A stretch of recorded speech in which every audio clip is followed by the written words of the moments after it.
Burned-out cars lined the streets of Port-au-Prince on Thursday as gang violence threatens to bring down the government.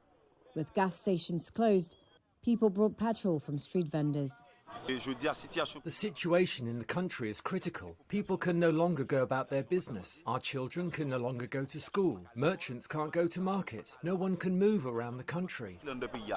A state of emergency will be extended to April 3rd, with a nightly curfew over the weekend, according to the government.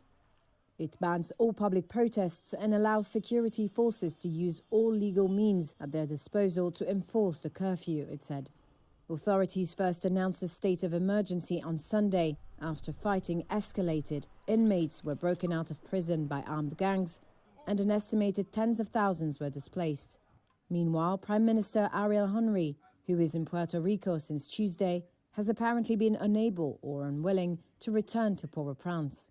U.S. Secretary of State Antony Blinken spoke with Henry by phone on Thursday about the urgent need to accelerate a transition to a more inclusive government, senior State Department official Brian Nichols said.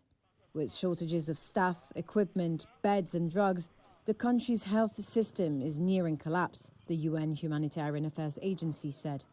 24 trucks carrying vital equipment, medical supplies and food were stuck at the capital's port, according to the UN's World Food Programme. Citing insecurity, it suspended its maritime transport service.